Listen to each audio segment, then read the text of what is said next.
رب اشرح لي صدري ويسر لي امري واحلل عقدة من لساني يفقهوا قولي.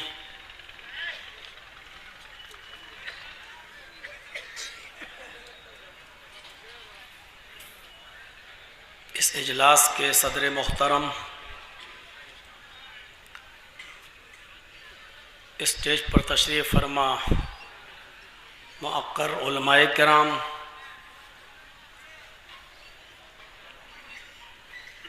معزز سامعین حضرات، پردہ نشین اسلامی خواتین، پیاری ماں اور بہنوں،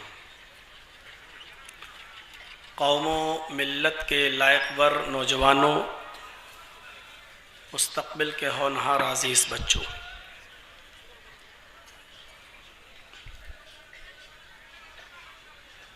ہمیں اور آپ کو اللہ تبارک و تعالیٰ کا بہت بڑا شکر ادا کرنا چاہیے کہ اس نے ہمیں اور آپ کو اسلام کی نعمت سے نوازا ہے اور اس سے مالا مال کیا ہے۔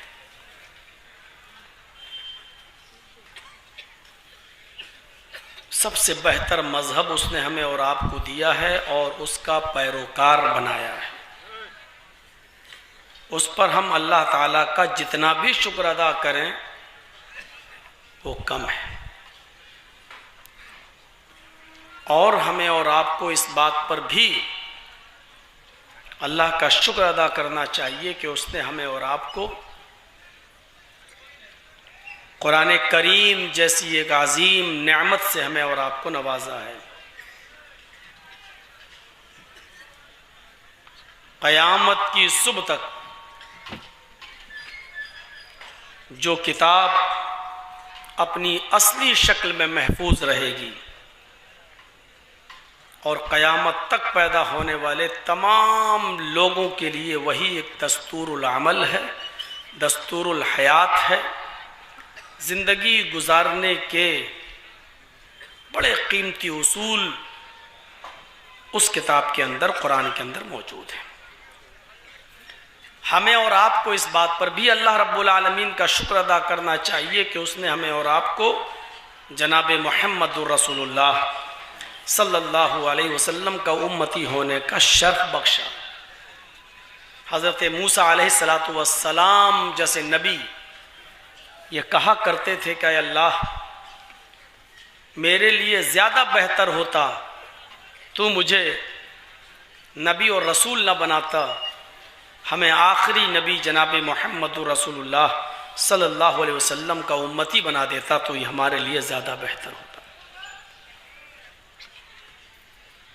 یہ بہت بڑی نعمت ہمیں اور آپ کو ملی ہے۔ ہمیں اسلام کی قدر کرنی چاہیے۔ قرآن کریم کی ایک ایک آیت کو ٹیلی گرام سمجھ کر ہمیں اس پر عمل کرنا چاہیے۔ آپ کے گھر میں، آپ کے پاس رات کے کسی وقت میں اگر کوئی ٹیلی گرام آ جائے، پہلے زمانے میں ٹیلی گرام آیا کرتے تھے، آج کل تو موبائل اور فون کا زمانہ ہو گیا ہے، ٹیلی گرام، اور انگلش میں آ جائے تو آپ کی رات کی نیند اڑ جائے گی۔ اتنی رات میں، رات کے اندھیرے میں میرے پاس یہ ٹیلی گرام آیا، کہاں سے آیا؟ اور انگلش میں ٹیلی گرام ہے، ہم جانتے نہیں انگلش۔ آپ اپنے بستر سے اٹھیں گے، چارپائی سے اٹھیں گے اور اپنے گاؤں میں، اپنے علاقے میں کسی انگلش جاننے والے کو پکڑیں گے، ڈھونڈیں گے، تلاش کریں گے، اور وہ مل جائے گا تو آپ اس کو دکھائیں گے، دیکھیے آپ ہمارے پاس یہ ابھی ٹیلی گرام آیا، بتاؤ بیٹا اس میں کیا لکھا ہوا۔ وہ پڑھے گا اور اس کی میننگ، اس کا مطلب آپ کو سمجھائے گا۔ جب تک آپ سمجھ نہیں لیں گے آپ کی رات کی نیند اڑ جائے گی۔ قرآن کریم کے اندر یہ 6666 جو آیتیں ہیں، یہ ایک ایک آیت ایک ایک ٹیلی گرام ہے۔ اس لینگویج میں، اس بھاشا میں، اس زبان میں ہے جو ہم جانتے نہیں ہیں۔ ہمیں نیند نہیں آنی چاہیے جب تک کہ ہم ایک اصول نہ بنا لیں کہ ہم ایک آیت کو 2 آیت کو جب تک ہم اپنی بستی کے اپنے علاقے کے عالم سے ہم سمجھ نہیں لیں گے ہم سوئیں گے نہیں. یہ آیت ہمیں کیا حکم دے رہی ہے, کیا کرنے کا آرڈر دے رہی ہے, کیا کرنے سے روک رہی ہے, جب تک ہم سمجھ نہیں لیں تب تک ہمیں نیند نہیں آنی چاہیے. لیکن افسوس یہ ہے کہ قرآن کریم کی آیتوں کو سمجھنا تو دور, یہ پورے سال کھلتا ہی نہیں ہے, اور کھلے گا بھی تو کب؟ جب رمضان کا مہینہ آئے گا, ہم روزہ رکھیں گے, اس ایک مہینے میں ہم اس قرآن کریم کی تلاوت کر لیں گے, پڑھ لیں گے, اور پھر جیسی پورا قرآن مکمل ہوا ہم نے اس کو پھر جزدان میں لپیٹ کر پھر رکھ دیا, پھر یہ اگلے سال رمضان آئے گا تب کھلے گا. جس قرآن کریم کی ایک ایک آیت ہمارے لیے ایک ٹیلی گرام کا درجہ رکھتی ہے, اس قرآن کریم کے ساتھ ہم نے یہ مذاق کیا ہے. جناب محمد رسول اللہ صلی اللہ علیہ وسلم کی آمد اللہ رب العالمین کا احسان عظیم ہے. دنیا کی کسی بھی نعمت کا تبصرہ قرآن میں پڑھ لیجیے, آپ کو کہیں نہیں ملے گا اللہ رب العالمین نے کسی بھی نعمت کے نزول نازل کرتے وقت یہ کہا ہو کہ ہم نے تمہارے اوپر احسان کیا ہے. یہ سورج جو ہماری موجودہ زمین سے 9 کروڑ 30 لاکھ میل تقریباً اتنی بلندی پر ہے,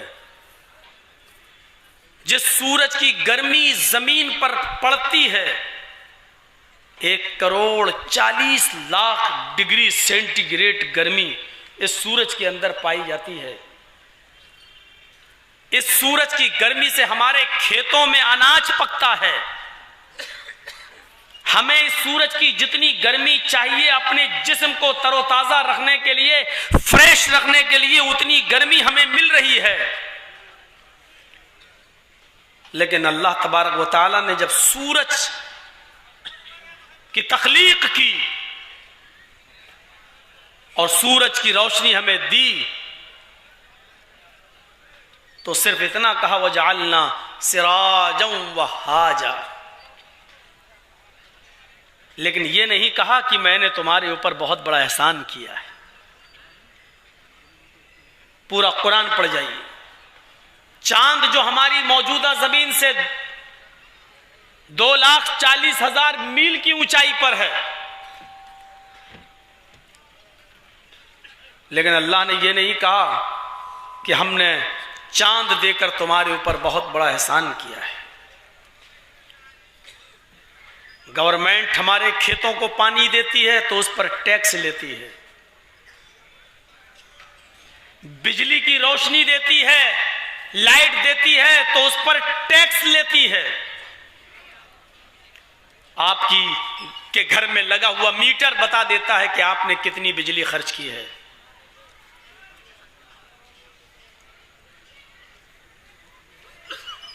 دنیا کا اصول ہے احتیاج طرفین سے ہوتا ہے. ہم دھوبی کے محتاج ہیں کہ وہ ہمارے کپڑے دھلے, تو دھوبی ہمارا بھی محتاج ہے کہ وہ ہم سے پیسے لے. ہم ڈاکٹر کے محتاج ہیں کہ وہ ہمارا علاج کرے, تو ڈاکٹر ہمارا بھی محتاج ہے کہ علاج کے بدلے ہم سے پیسے لے. ہم بہت سی چیزیں خریدتے ہیں دکانوں سے, ہم اشیاء خرد و نوش کے محتاج ہیں, کھانے پینے کی چیزوں کے محتاج ہیں. ہم یہ چیزیں خریدتے ہیں, لیکن بیچنے والا بھی محتاج ہے, وہ ہم سے اس کے عوض پیسے لیتا ہے. اصول ہے دنیا کا, احتیاج طرفین سے ہوتا ہے. ہماری تمہیں ضرورت ہے, تمہاری ہمیں ضرورت ہے, لیکن یہاں اصول بدل جاتا ہے.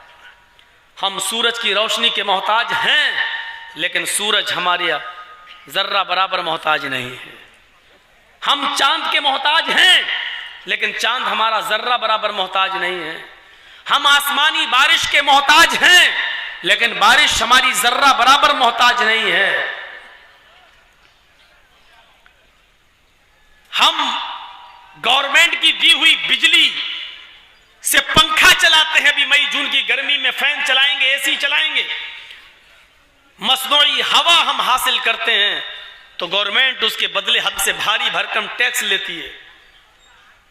لیکن اللہ رب العالمین نے جو ہوا چلائی ہے, جس کی ایک منٹ کی عدم موجودگی ہم برداشت نہیں کر سکتے, لیکن اللہ رب العالمین نے آج تک اس ہوا پر ہم سے ٹیکس نہیں مانگا.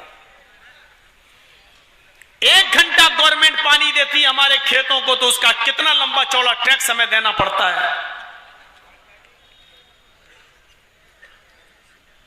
اللہ رب العالمین جب پانی برساتا ہے اور اس سے ہماری مردہ زمین زندہ ہو جاتی ہے, آج تک اللہ رب العالمین نے ٹیکس نہیں مانگا. جس روشنی میں ہم اور آپ بیٹھے ہیں, یہ یا تو جنریٹر سے چل رہی ہے یا بجلی سے. اس کی ریڈنگ, اس کا بل, اس کا ٹیکس ہمیں دینا پڑے گا. لیکن اللہ رب العالمین نے سورج کی جو روشنی ہمیں دی ہے اس پر آج تک اپنے بندوں سے ٹیکس نہیں مانگا. ان تمام چیزوں کے بدلے میں اگر اس نے مانگا ہے تو صرف اتنا, آئے میرے بندو, میری ان نعمتوں کے بدلے میں اگر تم مجھے کچھ دے سکتے ہو تو یہ دے دو. میرے کسی گھر میں چلے جانا, میرا نام سن کر تمہارے دل کانپ جائے اور میرے گھر کی طرف تم رخ کر لینا, اللہ اکبر کہتے ہوئے اپنے سر کو, اپنے ماتھے کو زمین کے اوپر ٹیک دینا. مجھے اس بات کا یقین دلا دینا کہ واقعی تو نے مجھے اپنا مالک اور اپنے آپ کو میرا بندہ بنا لیا ہے, اپنے آپ کو میرا غلام, اور مجھے تو نے اپنا مالک تصور کر لیا ہے, تسلیم کر لیا ہے. آئے میرے بندے, ان تمام نعمتوں کے بدلے میں صرف اتنا کر لینا کہ تو اپنی پیشانی کو زمین پر جھکا کر اپنی غلامی کا اعتراف کر دینا اور مجھے اپنا مالک مان لینا. او میرے بندے, تو جتنا زیادہ میرے سامنے ذلیل ہوگا, سجدے میں جتنا زیادہ تو اپنی ناک رگڑے گا, تو میرے سامنے جتنی پستی کا اظہار کرے گا, میں دنیا والوں کے سامنے تجھے اتنا ہی باعزت بنا دوں گا. میں تجھے دنیا والوں کی نظروں میں اتنا ہی بڑا پاورفل بنا دوں گا. میں دنیا والوں کی نظر میں تیری عزت و توقیر ان کی نگاہوں میں بٹھا دوں گا. بس شرط یہ ہے کہ تو اپنے آپ کو زمین پر, اپنی پیشانی کو زمین پر رگڑ لینا.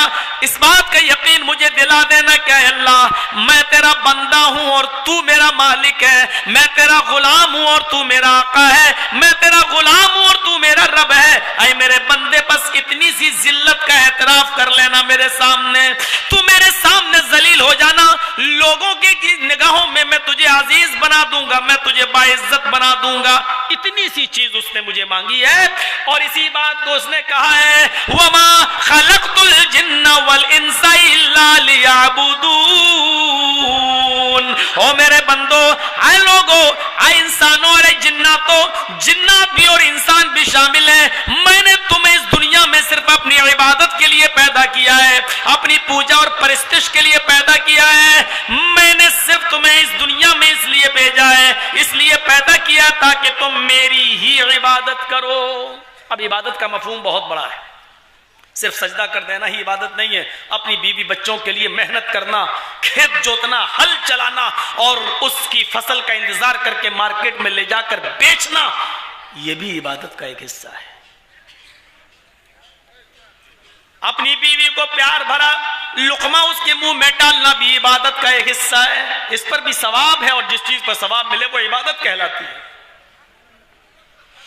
راستے میں کوئی پتھر پڑا ہوا ہے یا کیلے کا چھلکا پڑا ہوا ہے, آپ کی نظر پڑ گئی ہے, اب آپ کے اوپر ضروری ہے کہ آپ رک جائیے. موٹر سائیکل پہ تو رک جائیے, سائیکل پہ تو رک جائیے, پیدل ہو تو رک جائیے, اور اس پتھر کو, اس کیلے کے چھلکے کو, اس کانٹے کو راستے سے ہٹا دیجئے.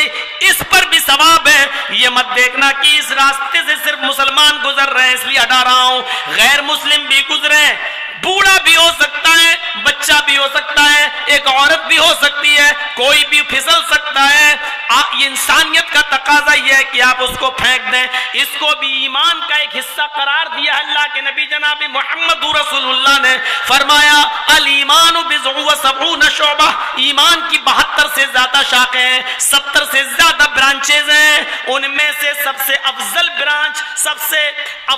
برانچ قول لا الہ الا اللہ، لا الہ الا اللہ کہنا ہے، وَأَدْنَاهَا، اور سب سے نچلی برانچ ایمان کی یہ ہے اماطۃ الاذى عن الطریق، تکلیف دہ چیز کو راستے سے ہٹا دینا، تکلیف دہ چیز کو راستے سے ہٹا دینا بھی ایمان کا ایک حصہ قرار دیا ہے، ایمان کا ایک حصہ۔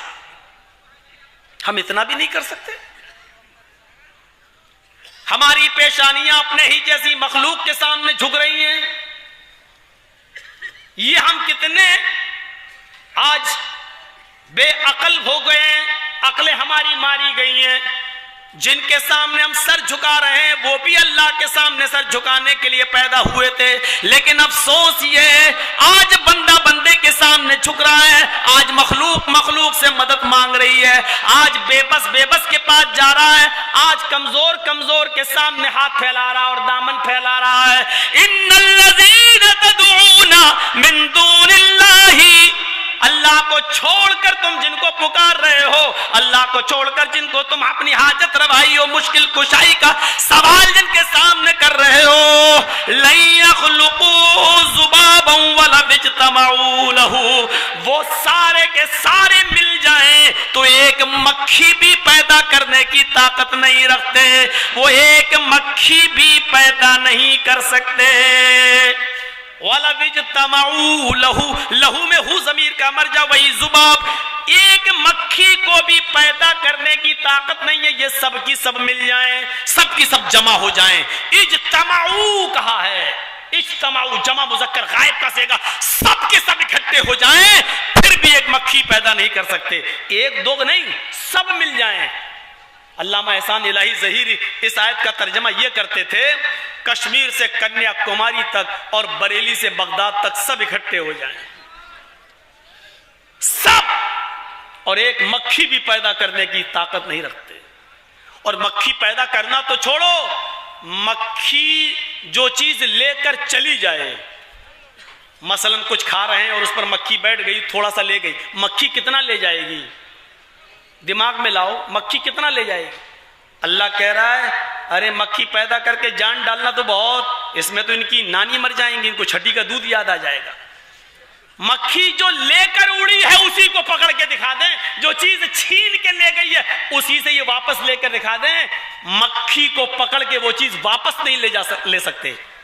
جو مکھی کا اتنا کچھ نہ بگاڑ سکے، مکھی سے ایک چینی کا دانہ تک واپس نہ چھین سکے، وہ تمہارے کاروبار میں نقصان کرے گا۔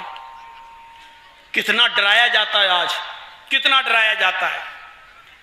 ایک بار میری ایک سسٹر ہے، سسٹر کا مطلب دور کے رشتے سے، وہ کسی، کھل کے بول دوں، کسی سنی کے گھر چلی گئی، شادی ہو گئی اس کی، ہو گئی، لڑکا اچھا تھا تو آج کل ہو جاتی، ہو گئی، تو اس کے کسی رشتہ دار کا انتقال ہو گیا تھا، اور وہ پورا علاقہ ہمارا، جس علاقے کی وہ تھی رہنے والی، وہ پورا علاقہ انہی لوگوں کا تھا۔ تو چلتے وقت میری ماں نے کہہ دیا تھا کہ بیٹا ذرا سنبھل کے جانا، کوئی لفڑا فڑا مت کر دینا۔ میں نے کہا جا رہا ہوں، مجھے کیا تعزیت میں جانا ہے، انتقال ہو گیا ہے، ایک آدھ گھنٹہ بیٹھیں گے، آدھا گھنٹہ واپس چلے آئیں گے۔ گاڑی سے گیا تو جیسے اس کے گھر پہنچا تو وہاں اونچا وہ تھا، پگڑ پوش، اور پگڑی کیسی تھی اب رنگ کچھ نہیں بتاؤں گا، پورا نقشہ کھینچنا ضروری نہیں ہے ہمارے لیے۔ بیٹھا ہوا تھا، اس کو معلوم نہیں تھا کہ اچھا میری عادت ہے سفر میں ٹوپی نہیں لگاتا ہوں، آج کل اتنا آ چکا ہے ٹی ویوں میں میرا پرچار، میں شکریہ ادا کرتا ہوں زی ہندوستان کا، جو لوگ نہیں جانتے تھے اس نے ان میں بھی ہمیں پاپولر کر دیا۔ تو میں اکثر ڈریس چینج کر لیتا ہوں سفر میں اور ٹوپی نہیں لگاتا ہوں، تو ادھر میں جا کے چلا گیا، اب یقین ماننا اتنا ڈرایا جا رہا تھا اس گھر میں لوگوں کو، سب کچھ کھا گیا، مچھلی وچھلی جو کچھ بنی تھی سب کچھ کھا گیا۔ میں 8-10 دن کے بعد گیا تھا انتقال کے، تو اب یہ بھی دے دو وہ بھی دے دو، سب کچھ لیتا جا رہا تھا۔ لاسٹ میں اس نے ایک بات کہی، میری دور کے رشتے سے جو سسٹر تھی اس سے کہنے لگا، اچھا مرنے والے کے کپڑے بھی دے دو، اگر مرنے والے کے کپڑے نہیں دیے تو قیامت کے دن یہ ننگا اٹھے گا۔ اور میرا پارا تو پہلے سے گرم ہو رہا تھا، بہت دیر برداشت کر لیا۔ تو اس کے بعد ہم نے یہ جملہ جب سن لیا کہ مرنے والے کے کپڑے بھی دے دو، تو اس وقت تک ہم کچھ نہیں بولے۔ اب میری سسٹر جو بگڑ گئی کہنے لگی کپڑے بڑے کیوں دے دو، ساری چیزیں تو تمہیں دے دی۔ تب اس نے کہا کہ اگر مرنے والے کے کپڑے نہیں دو گی تو قیامت کے دن یہ ننگا اٹھے گا۔ تو میں اس کے پاس گیا، میں نے کہا حضرت، ان میں حضرت ہی کہا جاتا ہے، شیخ ایک تو ہم لوگوں میں چلتا ہے، میں نے کہا حضرت قیامت کے دن یہ ننگا اٹھے گا تو کیا آپ کپڑے پہن کر اٹھیں گے؟ کیا؟ میں نے کہا حدیث میں آیا بخاری کی کہ یحشر الناس یوم القیامت حفاتا عراتا غرلا، قیامت کے دن جب لوگ اٹھیں گے اپنی قبروں سے تو وہ ننگے پیر ہوں گے، عراتا ننگے جسم ہوں گے، غرلن اور سب کے سب بغیر ختنے کے ہوں گے، کسی کا ختنہ نہیں ہوا ہوگا۔ تو قیامت کے دن آپ کیا کپڑے پہن کر اٹھیں گے؟ تو کہتا ہے یہ کون ہے؟ میں نے کہا ان سے کیا پوچھ رہا، مجھ سے پوچھ لینا میں کون ہوں، مجھ سے پوچھنا میرا نام کیا ہے۔ میں نے کہا لوگ مجھے جرجیس کہتے ہیں، ویسے لوگوں کی زبان پر مولانا جرجیس، میں اپنے آپ کو جرجیس انصاری کہتا ہوں۔ آپ ہی ہو؟ ہاں۔ لا حول ولا قوت الا باللہ، اٹھایا اپنا بوریا بستر بھاگ گیا وہاں سے، کہتا ہے اس گھر میں ہمیں کیوں بلا لیا، ہمارا تو نکاح ہی ٹوٹ گیا ہے۔ ایسی بولا بھاگا گیا، ہمارا تو نکاح ہی ٹوٹ گیا ہے۔ ہم نے کہا مولانا صاحب حلالہ ولالہ کرانے کے لیے کہیں پوچھ لیجئے گا کہاں جائیں، نکاح ٹوٹ گیا تمہارا۔ عجیب سسٹم ہے، مرنے والے کے کپڑے دے دو۔ اتنا ڈرایا جاتا ہے، اتنا ڈرایا جاتا ہے کہ اب مرنے والے کے کپڑے تک نہیں چھوڑے جاتے ہیں۔ زندہ تھا تو زندگی بھر ڈراتے رہے، کھاتے رہے، مرنے کے بعد تیجے کے نام پہ کھایا، پھر 10ویں کے نام پہ کھایا، پھر 20ویں کے نام پہ کھایا، پھر 40ویں کے نام پہ کھایا۔ اب ایک چیز اور چلنے لگی ابھی زمانہ 10 سال 12 سال سے، برسی۔ مرنے والے کی ہر سال برسی کرو، برسی کے نام پہ کھلاؤ، سالانہ کھلاؤ۔ مرنے والے کے کپڑے، لوگ ڈر بھی جاتے ہیں۔ اللہ نے اسی ڈر کو ختم کر دیا۔ کیا کہا؟ جو مکھی سے ایک چینی کا دانہ تک چھیننے کی طاقت نہیں رکھتا وہ تمہارے کاروبار میں نقصان کرے گا، اس کی حیثیت نہیں ہے کہ تمہارے کاروبار میں نقصان کرے۔ وَإِن يَسْلُبْهُمُ الذُّبَابُ شَيْئًا لَا يَسْتَنْقِذُوهُ مِنْهُ، وہ مکھی سے وہ چیز واپس لینے کی بھی طاقت نہیں رکھتا۔ ضعف الطالب والمطلوب، مانگنے والا بھی کمزور اور جس سے مانگ رہا ہے وہ بھی کمزور، مانگنے والا بھی کمزور اور جس سے مانگا جا رہا ہے وہ بھی کمزور، کمزور کمزور سے مانگ رہا ہے، بے بس بے بس سے مانگ رہا ہے، لاچار لاچار کسی کے ساتھ لاچار سے مانگ رہا ہے۔ میں صاف ہی کیوں نہ کہہ دوں بھکاری بھکاری سے مانگ رہا ہے۔ جو اتنے کمزور ہوں ان کا ڈر ہمارے اندر پیدا کر دیا جاتا۔ اللہ کی قسم اگر ان کے مردے باباؤں میں اتنی سی بھی طاقت ہوتی تو یہ ابھی تک مولانا جرجیس کو مروا دیے ہوتے۔ ایک بھی اہل حدیث اس دنیا میں زندہ نہیں ہوتا، سب کو مروا دیو۔ بابا یہ تمہارے لیے بہت خطرناک ہے، ان کو مروا دو۔ یہ بددعا کر کر کے اپنے باباؤں سے ہم سب کو مروا دیے ہوتے اگر اتنی سی بھی طاقت ہوتی۔ اتنی سی بھی طاقت نہیں ہے۔ شروعات ہی میری تھوڑی سی مڑ گئی ہے،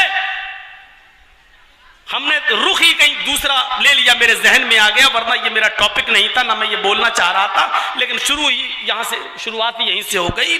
تو یہ اللہ رب العالمین کی قدرت ہے، اس نے آج تک ہم سے کسی چیز پر پیسہ ڈیمانڈ ٹیکس نہیں مانگا، مانگا تو صرف اتنا کہ سجدے میں رکھ اپنے پیشانی رکھ کر میرا بندہ اور مجھے اپنا مالک مان لے، بس وہ مالک ہے، مالک الملک ہے اور مالک کل ہے، مختار کل ہے، اور اس کے سامنے ساری دنیا ہیچ ہے، کچھ نہیں۔ تو یہ ہمیں شکر ادا کرنا چاہیے کہ اس نے ہمیں اور آپ کو ایک ایسا مذہب دیا اسلام. اور نبی چاند و سورج اور ستارے ہوا اور بارش اتنی بڑی بڑی نعمتیں اللہ تعالیٰ نے دی لیکن احسان نہیں جتایا. زمین سے غلہ پیدا کیا تو احسان نہیں جتایا لیکن اس نے جب محمد الرسول اللہ کا ہمیں امتی بنایا, محمد الرسول اللہ ہمیں ہمارے درمیان بھیجے تو اللہ نے احسان جتایا. پڑھیے قرآن, اللہ احسان جتا رہا ہے. سورج بنایا تو احسان نہیں, چاند دیا تو احسان نہیں, بارش برسائی تو احسان نہیں, ہوا چلائی تو احسان نہیں, ہمارے کھانے پینے کے لیے زمین سے اناج و غلہ پیدا کیا تو احسان نہیں, لیکن جب اس نے محمد الرسول اللہ ہمیں اور آپ کو دیے تو احسان جتایا. لقد من اللہ علی المؤمنین اذ بعث فیہم رسولا. یا اللہ کا اے مومنو تمہارے اوپر سب سے بڑا احسان ہے, اللہ کا اے مسلمانوں تمہارے اوپر احسان عظیم ہے کہ اس نے تمہیں جناب محمد رسول اللہ دیے ہیں, تمہیں آخری پیغمبر جناب محمد رسول اللہ سے نوازا ہے. یہ احسان جتایا. سوچو وہ نبی کی شخصیت کیا ہے, وہ نبی کی ذات گرامی کیا ہے جس کی آمد ہمارے اور پوری انسانیت کے لیے احسان عظیم ہو اور بالخصوص مومنوں کا نام لیا ہو. لقد من اللہ علی المؤمنین, یہ مومنوں پر بہت بڑا احسان ہے اللہ کا کہ اس نے تمہیں محمد رسول اللہ کا امتی بنایا. یہ کتنا بڑا احسان ہے نبی اکرم کی آمد. اور اس نبی کی کیا قدر ہے, نبی کی کیا قدر ہے. نبی کی قدر ہمارے بہت سے بھائی کتنی کرتے ہیں. ویسے تو ماشاءاللہ نام سے محبت ہے, پوچھو مت محبت کا, وہ تو کہتے ہیں ہمارے علاوہ کسی کو محبت ہی نہیں ہے, لیکن اللہ کی عزت کیا ہے ان کی نظر میں وہ دیکھ لو. کہتے ہیں محمد کے خدا کے پڑڑے میں وحدت کے سوا رکھا ہی کیا ہے, لے لیں گے محمد سے جو کچھ لینا ہوگا.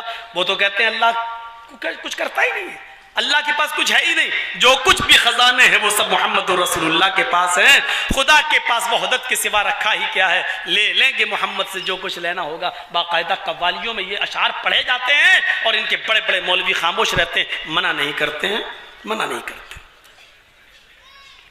نبی کی آمد, واہ بہت بڑا احسان کر دیا آپ نے. آج میرا گلا, آج ڈبل تقریر ہو گئی, ایک تقریر ابھی کر کے آ رہے ہیں, ایک یہ ہو رہی ہے. میں کہنے والا تھا گرم پانی لے آیا. اب سنیے, ہاں یہ اچھا, لیکن کرسی میں ہاتھ نہ لگ جائے کہیں, میں تھوڑا پھڑپڑاتا جاتا ہوں, ہم دیکھتے رہتے ہیں. تو سنیے, ابھی شروعات ہے نا, ابھی تو آ رہا ہے, رہنے دیجیے, کوئی بات نہیں, آپ ہیں تو بس ٹھیک ہے.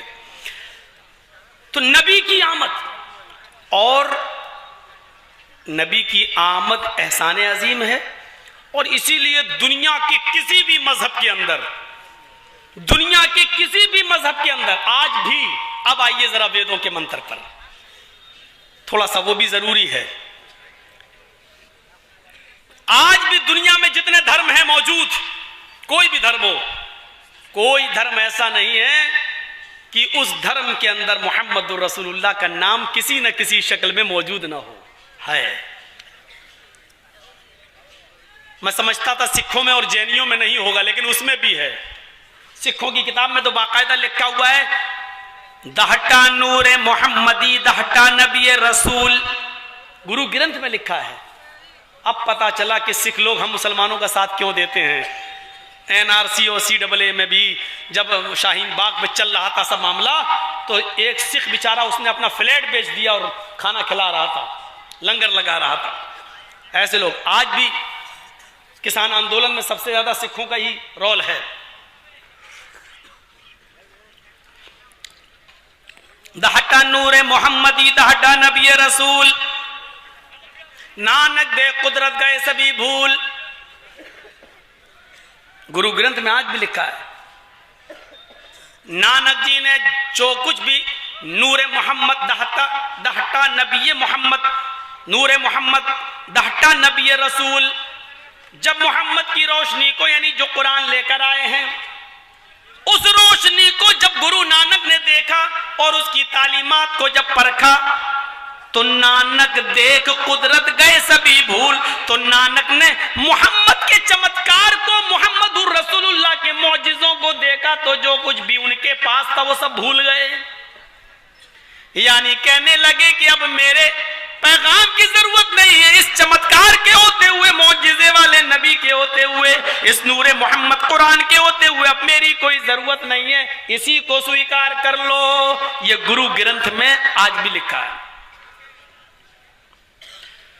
قرآن کریم نے کتنی زبردست بات کہی ہے، وَلَقَدْ بَعَثْنَا فِي كُلِّ أُمَّةٍ رَسُولًا، ہم نے ہر امت کے اندر، ہر سموہ کے اندر، ہر برادری کے اندر، ہر قوم کے اندر ایک رسول بھیجا، ایک سچیت کرنے والا بھیجا، ایک ہادی بھیجا، ایک ڈرانے والا بھیجا۔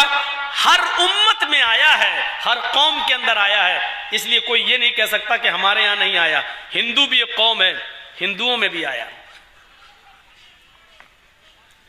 کوئی نہ کوئی آیا ہے ڈرانے والا، اور جو آیا تھا اس نے بتایا ہے آخری نبی محمد رسول اللہ صلی اللہ علیہ وسلم کے بارے میں، جو پیشین گوئیاں موجود ہیں۔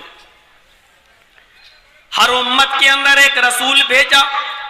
دو چیزیں ہیں، ایک تو ہر قوم کے اندر ایک رسول آیا، اور دوسری چیز اس رسول کی دعوت کیا، تین منتر کیا تھا، ان اعبدوا اللہ، ایک اللہ کی عبادت کرو۔ دو چیزیں ہو گئیں، پہلی چیز ہر سموہ، ہر قوم میں ایک رسول آیا، دوسری چیز اس رسول کی دعوت یہ تھی کہ ایک اللہ کی عبادت کرو۔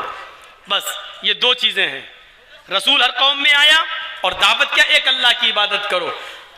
ہر نبی کی دعوت یہی رہی، قُلْ يَا أَهْلَ الْكِتَابِ تَعَالَوْا إِلَىٰ كَلِمَةٍ سَوَاءٍ بَيْنَنَا وَبَيْنَكُمْ أَلَّا نَعْبُدَ إِلَّا اللَّهَ وَلَا نُشْرِكَ بِهِ شَيْئًا وَلَا يَتَّخِذَ بَعْضُنَا بَعْضًا أَرْبَابًا مِّن دُونِ اللَّهِ۔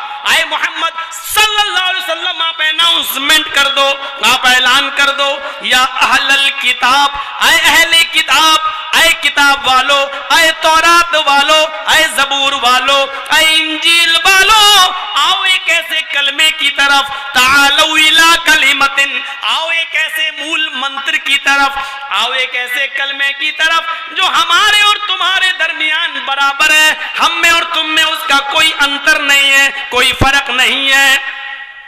وہ منتر کیا ہے، وہ کلمہ کیا ہے، لا الہ الا اللہ۔ وہ تمہارا بھی کلمہ ہے، ہمارا بھی کلمہ ہے۔ اسی لیے اب دیکھیے ایک چیز ہمیشہ یاد رکھنا، نبی دنیا میں جتنے بھی آئے رسول، کلمہ کبھی کسی کا الگ نہیں ہوا، کلمے کا پہلا جز ایک ہی رہا ہے، لا الہ الا اللہ۔ یہ نوح کا بھی کلمہ تھا، لا الہ الا اللہ۔ یہ ابراہیم کا بھی کلمہ تھا، لا الہ الا اللہ۔ یہ موسیٰ کا بھی کلمہ تھا، لا الہ الا اللہ۔ یہ عیسیٰ کا بھی کلمہ تھا۔ نبیوں کے نام بدلتے رہے، لا الہ الا اللہ، نوح رسول اللہ، لا الہ الا اللہ، موسیٰ رسول اللہ، لا الہ الا اللہ، عیسیٰ رسول اللہ، لا الہ الا اللہ، محمد رسول اللہ۔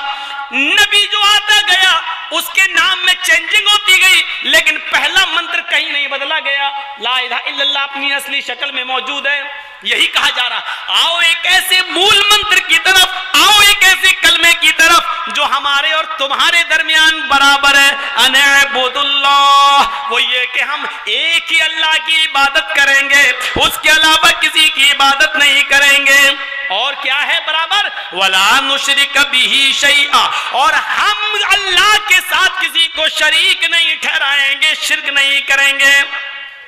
اور ایک اور چیز ہمارے اور تمہارے درمیان برابر ہے، وَلَا يَتَّخِذَ بَعْضُنَا بَعْضًا أَرْبَابًا مِّن دُونِ اللَّهِ، ہم میں سے بعض کو اپنا رب نہ بنائے گا۔ ہمارے اور تمہارے سب کا رب ایک ہی ہے، ہم لوگ ہر کسی کو اپنا معبود، اپنا رب نہیں بنائیں گے۔